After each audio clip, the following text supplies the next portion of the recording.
मुस्तबा Khamenei Iran के supreme leader ने Donald Trump को एक बड़ा संदेश दिया है और एक बड़ी शर्त रख दी है डोनाल्ड ट्रंप के सामने, जिसे अमेरिका के नहले पर ईरान का दहला माना जा रहा है। डोनाल्ड ट्रंप के नहले पर मुस्तबा खामेनेई का दहला माना जा रहा है और साथ ही आपको यह भी बताएंगे कि आखिर क्यों डोनाल्ड ट्रंप ने ये जो पिछले 48 घंटे से हमले रोके, इसकी वजह क्या है। देखिए, एक बहुत बड़ा दावा जो कि ईरान की तरफ से किया गया है। कल ही ये दावा सामने आ गया था, लेकिन इसका थोड़ा सा एनालिसिस करना जरूरी है। ईरान की तरफ से दो बेहद अहम दावे किए गए। पहला दावा यह है, ईरान के Islamic revolutionary guard core IRGC ने दावा किया है कि ऑपरेशन विक्ट्री 2 के तहत मध्य पूर्व में अमेरिकी सैन्य ठिकानों पर किए गए हमलों में 200 से ज्यादा अमेरिकी सोल्जर्स मारे गए हैं और कई घायल हुए हैं। ये बहुत बड़ा दावा है जो ईरान ने किया। देखिए, जॉर्डन पर जो हमले हुए, कुवैत पर हमले हुए, बहरीन पर हमले हुए, इराक पर हमले हुए, यहां पर सीधा सीधा अमेरिका के बेसिस को निशाना बनाया गया और बेहद सटीक हमले किए गए।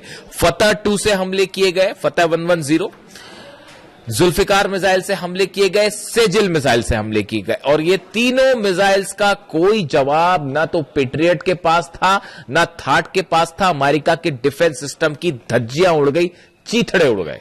हमने आपको यही दावा किया था। देखिए, हम कैजुअलिटी के बारे में कोई दावा नहीं कर रहे, लेकिन हमने एक और दावा किया था। मैंने खुद ने आपको यह दावा कर बताया था कि जो खबरें हैं, जिस नेचर की स्ट्राइक करी है, जिन मिसाइल्स की स्ट्राइक की है, जिस प्रिसीजन के साथ स्ट्राइक की है, उससे लगता है कि अमेरिका के कई जेट्स तबाह हुए हैं, खासतौर पर जॉर्डन में।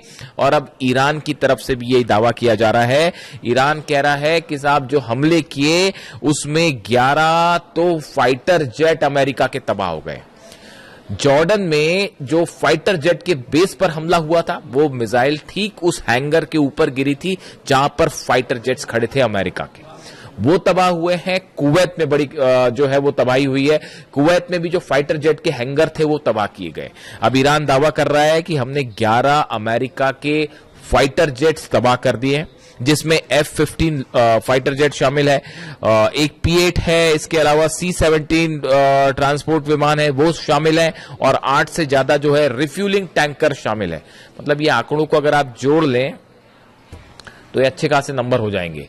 देखिए, ये पिछली बार भी हुआ था इस तरह से कि हमने कहा था आपको कि 30 से ज्यादा प्लेन्स तबाह हुए। अमेरिका के नंबर्स जो है वो 42 निकल के आए और अब देखिए ईरान के ये दावे हैं, इनको लेकर सैटेलाइट इमेजेस भी सामने आनी शुरू हो गई हैं। इतनी आसानी से डोनाल्ड ट्रंप पीछे नहीं हटते। ये जो हमले हुए उसके पीछे की एक पूरी कहानी है कि आखिर क्यों डोनाल्ड ट्रंप ने ये हमले रोके, हम उसका भी जिक्र करेंगे।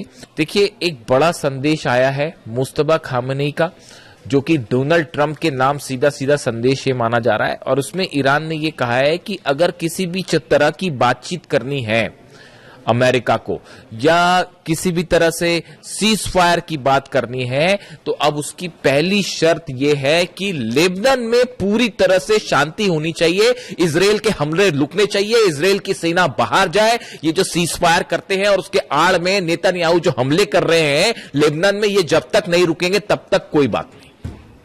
ये सीधा सीधा संदेश मुस्तबा खामेनेई ने डोनाल्ड ट्रंप को दे दिया है कि आपसे बात ही तब होगी जब आप लेबनान में पूरी तरह से मसला खत्म, या अमेरिका ये जो इजराइल की फोर्सेस है इसको बाहर भगाइए यहां से पहले, और नेतन्याहू के हमले रुकवाइए, और ये जो सीज फायर के नाम पर धोखा देते हैं इस तमाशे को बंद करवाइए, वरना कोई बात नहीं। देखिए, अब जंग में ईरान ने लीड बना ली है। ये जो जहाज ठोके हैं, पेट्रियट सिस्टम के ऊपर मिसाइल गिरी है। ये तमाशा रूस भी देख रहा है, चीन भी देख रहे हैं और हंसी उड़ाई जा रही है डिप्लोमेटिक सर्कल में कि ये अपने बड़ा दम भरते थे पेट्रियट और थार्ड का, ऊपर मिसाइल मारी गई है साहब, सीधी सीधी मिसाइल्स गिरी है, पेट्रियट और थार्ड सिस्टम तबाह हो गए और इतना बड़ा नुकसान हुआ। इस जंग का सबसे बड़ा नुकसान हुआ, यही वजह है डोनाल्ड ट्रंप पीछे हटा है, वरना पीछे नहीं हटता। बैठक होती है व्हाइट हाउस में, मैं आपको एक वीडियो में पहले भी बता चुका हूं। व्हाइट हाउस में बैठक हुई, पीट हेग्सेट शामिल थे उसमें, डैन केन्स शामिल थे, अमेरिका के तमाम अधिकारी शामिल थे। उसमें बताया गया कि जो नुकसान हुआ है और कैसे पेट्रियट और थार्ड सिस्टम मिसाइल्स खत्म हो रही है, सिर्फ 900 मिसाइल्स बची है अमेरिका के पास। एक महीना में सिर्फ 20 मिसाइल बन पाती हैं, और जिस तेजी के साथ ईरान हमले कर रहा है तो उसमें तो एक महीने के अंदर पूरा डिफेंस सिस्टम ही खत्म हो जाएगा। इसलिए रुके ये हमला करने से। और दूसरी चेतावनी आ गई है ईरान की तरफ से कि नेटो के जितने बेसेस है सबको ठोका जाएगा, चाहे वो तुर्की में हो, चाहे इटली में हो, चाहे जर्मनी में हो। मैं आपसे उस पर चर्चा कर चुका हूं, इसलिए इस पर बात नहीं करूंगा। तो ये 6 बेसेस ऐसे हैं नेटो के जहां पर न्यूक्लियर वेपन्स होने की बात कही जा रही है। वो सब के सब खुर्रमशहर 4 के निशाने पे, और जेलेंस्की को भी जवाब मिलेगा। अभी जो कैस्पियन सी में जहाज जलाया है ईरान का, उसका जवाब जो है वो खुर्रमशहर 4 रेडी है, और वो 5 वाला वर्जन भी जो है वो शायद पहली बार अब यूक्रेन पर ही टेस्ट किया जाए, और वो 100% यूक्रेन को जवाब मिलेगा। आप लिखवा लीजिए, चाहे तो कैस्पियन सागर में जवाब मिलेगा, और या फिर जो है सीधा मेनलैंड पे हमले का जवाब मिलेगा। तो बैठक हुई, बैठक में यह तय किया गया कि भाई अभी जो असेसमेंट हुआ कि कितना नुकसान हो रहा है, उसमें यह बात निकल के सामने आ गई कि अगर आप लॉन्ग रेंज वॉर करते हैं, लंबी जंग की तैयारी करते हैं, पहली बात तो देखिए ईरान में वो रैपिड वेनेजुएला समझने की गलती कर रहे थे, तमाम समझाने के बाद भी कि उसको वेनेजुएला मान के चल रहे थे। वो ईरान ने समझा दिया क्या है हकीकत। अब वो है वॉर स्ट्रेटेजी पूरी तरह से गड़बड़ा गई है। अमेरिका के जो सीनेटर्स हैं अपोजिशन के और जो कांग्रेसमैन है, उनके बयान सुनिए। डोनाल्ड ट्रंप की ऐसी तीखी आलोचना उनके प्रेसिडेंट बनने के बाद से नहीं हुई, और यह कहा जा रहा है कि मिड टर्म पोल हारना तय है डोनाल्ड ट्रंप का।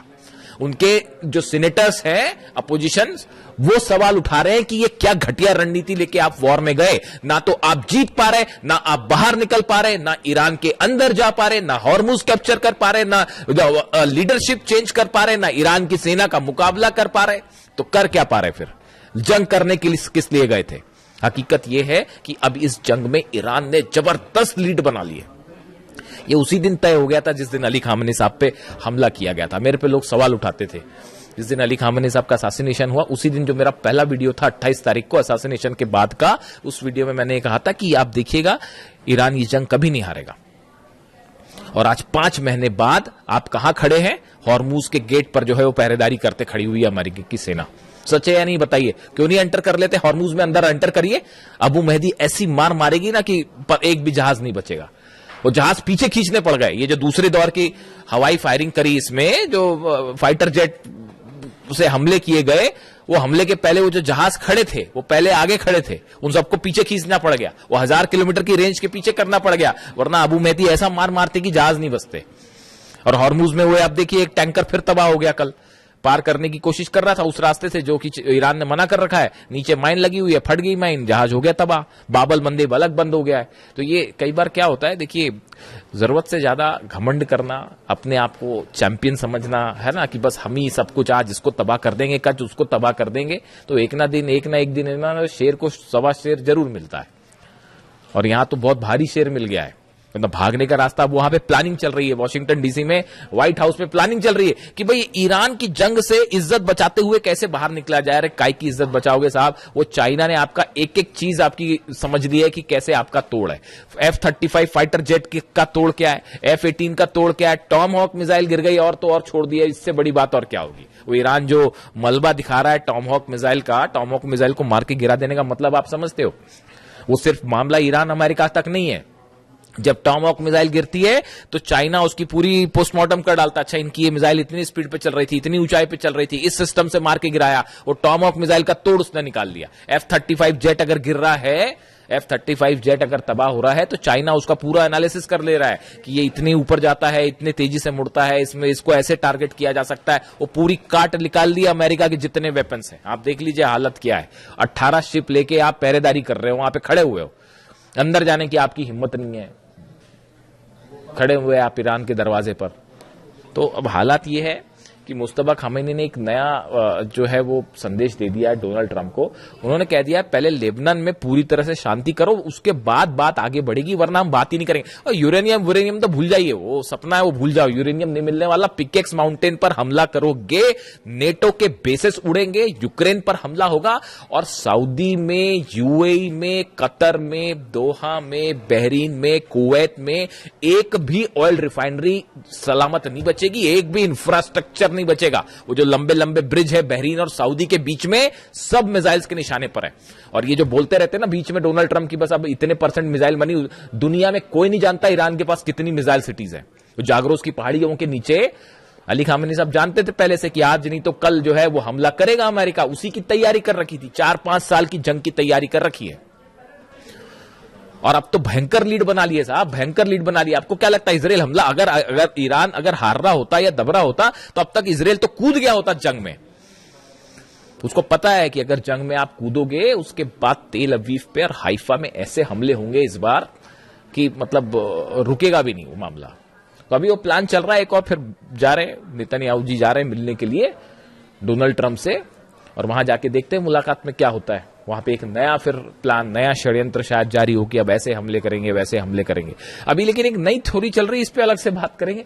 वो यूक्रेन ये जो बैठक हुई जिसकी मैं जिक्र कर, अच्छा पहले मुस्तफा खामेनी साहब की बात कर लें। इन्होंने जो ये संदेश दिया लेबनान वाला, इसको गेम चेंजर माना जा रहा है। वो जो है उन्होंने कहा हम अपने न्यूक्लियर प्रोग्राम पे कोई बात नहीं कर रहे, हम स्ट्रेट ऑफ हॉर्मुज पे बात ही नहीं कर रहे, वो तो बंद है, वो कोई नहीं खुलवा सकता। ईरान की परमिशन के बिना खड़ा हुआ अमेरिका, 5 महीने से खड़ा हुआ, स्ट्रेट ऑफ हॉर्मुज बंद है। वो जब ईरान का मन करता है खोलता है, जब मन करता है बंद कर देता। क्या कर पाए आपके एयरक्राफ्ट कैरियर दुनिया के? अब्राहम लिंकन क्या कर पाए और जेरल्ड आर फोर्ड क्या कर पाए? और वो लॉन्ड्री में आग लग गई तो भग लिए, वो अलग। तो बेइज्जती हो रही है वो अलग हो रही है, सैनिक मर रहे हैं, थार्ड सिस्टम तबाह हो जा रहा है, जहाज में आग लग जा रही है, हरा पानी रहे, हरा तो छोड़िए खुद ही पिटे जा रहे हैं। क्या कि सुप्रीम पावर दुनिया की, सबको समझ में आ गया कोई सुप्रीम पावर नहीं है भैया। और मिसाइल के मामले में Iran is the new supreme power of the world, super power of the world, इसमें कोई शक नहीं है। वो कई लोग फिर अभी भी इस तरह के मैं सवाल देखता हूं कि रूस मदद कर रहा है और चाइना मिसाइल में मदद कर रहा है। ईरान को मिसाइल के मामले में किसी की मदद की जरूरत है? अभी भी आपको लगता है कि किसी और की मदद की जरूरत है? हाँ, मान लिया सैटेलाइट की मदद मान सकते हैं हम, सैटेलाइट मदद कर रहा है रूस, चीन सैटेलाइट से मदद कर रहा है, क्योंकि सैटेलाइट प्रोग्राम है नहीं तो बैन कर रखा था आपने, वरना वो ईरान बताया ईरान को आप ये बैन्स वैन हटा लीजिए, उसके बाद देखिए ईरान कैसे तेजी से तरक्की करता है। वो ह्यूमन ब्रेन बना लिया उसने, एक वो जो खबर बताई थी मैंने आपको, ह्यूमन ब्रेन की सेल्स बना के एक आर्टिफिशियल ब्रेन बनाने, मतलब वहां पे जो है आप देखिए ईरान में जो साइंटिस्ट हैं कितनी तेजी के साथ काम कर रहे हैं। ये तब है जब वो 30 साल से बैन लगा हुआ है, तो हाहाकार मच जाता है दुनिया में। जरा से जो है बैन्स लगते हैं, कहीं कोई टैरिफ लग जाता है तो हाहाकार मच जाता है। और 30 साल से वो अली खामेनी साहब का ईरान जो है वो 30 साल से बैन भी झेल रहा है, उसके बाद भी देखिए आज घुटने पे हैं सबके सब। तो अब इन्होंने मुस्तफा खामेनी साहब ने बड़ी प्लानिंग के साथ मामला पूरा लेबनान पे शिफ्ट कर दिया है, और इसका मतलब यह है कि न्यूक्लियर प्रोग्राम पर कोई बात नहीं बाद में देखा जाएगा, और हॉर्मुज पर कोई बात नहीं बाद में देखा जाएगा, खोलना है नहीं खोलना है, बंद करना क्या करना है, पहले लेबनान में आप ये जो तमाशा चल रहा है लेबनान में हमले करने वाला, इसको बंद करिए पहले, उसके बाद ही आगे बढ़ेगी बात। अब डोनाल्ड ट्रंप ने डिसाइड करना है क्या करना है, यानी फोकस। अब देखिए कहने का मतलब यह है, ये खबर अहम इसलिए है, ईरान ने मन बना लिया है कि अब इनसे जो भी बात होगी नहीं होगी, करना है नहीं करना है, ईरान अपने टर्म पे डिक्टेट करेगा, अपने टर्म पे डिक्टेट करेगा। कोई बात अमेरिका की नहीं मानी जाएगी, ना उनके वो जो बीच वाले हैं बात करने वाले, ना उनकी बात मानी जाएगी। वही होगा जो ईरान तय करेगा, जो अहमद वाहिदी तय करेंगे, और अहमद वाहिदी वही तय करेंगे जो खामेनी साहब बता के गए और जो कासिम सुलेमानी साहब बता के गए। वो कासिम सुलेमानी साहब की जो स्ट्रैटेजी है ना, उसी से जॉर्डन ठोका जा रहा है, और उसी से कुवैत ठोका जा रहा है, उसी से थार्ड और पेट्रियट ठोके जा रहे हैं। इसीलिए नहीं डरते थे डोनाल्ड ट्रंप कासिम सुलेमानी से कि अगर कासिम सुलेमानी होते तो पता नहीं क्या हो गया होता। खुद डोनाल्ड ट्रंप ये कहते हैं पता नहीं कितनी तबाही मचाते हैं, और सही कहते हैं। खैर, तो अब हालात ये है कि डोनाल्ड ट्रंप के सामने नई शर्त रख दी है लेबनान वाली। दूसरी तरफ ये बड़े बड़े जो प्लेन गिराने वाले दावे हैं, इसमें थोड़ा सा टाइम लगेगा सामने आने में। बाबल मंदेब जो है वो पूरी तरह से बंद है, क्लोज्ड। ईरान ने हुतीस की मदद के लिए बैलिस्टिक मिसाइल ड्रोन्स का एक बड़ा जखीरा तैनात कर रखा है यमन में, खासतौर पर बाबल मंदेब के आसपास। और लगातार जो है वो लड़ाई चल रही दोनों तरफ से। आपने देखा ही कल यमन में किस तरह से हमले हुए, और सऊदी लेड फोर्सेस और हूती के बीच में आमने सामने की जंग शुरू हो गई। कई गाड़ियों को आग लगा दी गई। जिस तरह से ऑयल रिफाइनरीज पर सऊदी पर हमला हुआ, पूरी दुनिया देख रही है। सबसे बड़ी जो आपकी जो ऑयल रिफाइनरी है अरामको, उसकी एक यूनिट पर जिस तरह से मिसाइल्स गिरी हैं, बैलिस्टिक मिसाइल, पूरी दुनिया देख रही है किस तरह से यानबू में और दूसरी एक जगह जो है वो हमले हुए, और उसको कोई नहीं रोक पाया। तो अमेरिका तो फेल है ही पूरी तरह से, वो अपनी रक्षा नहीं कर पा रहा, तो सऊदी की रक्षा क्या करेगा। और ये प्लान चल रहा है, देखिए प्लान चल रहा है। खुद नहीं लड़ सकते तो बोले क्या एक नया मोर्चा खोल देते हैं, यूक्रेन को लड़ाओ ईरान से साहब, हथियार हम देंगे वहां लड़ना, ताकि हमारे बेस पे हमला नहीं। आपने क्या समझ रखा है ईरान को, और क्या समझ रखा है अहमद वाहिदी साहब को? यूक्रेन हमला करेगा तो वो क्या जॉर्डन पे हमला रुक जाएगा?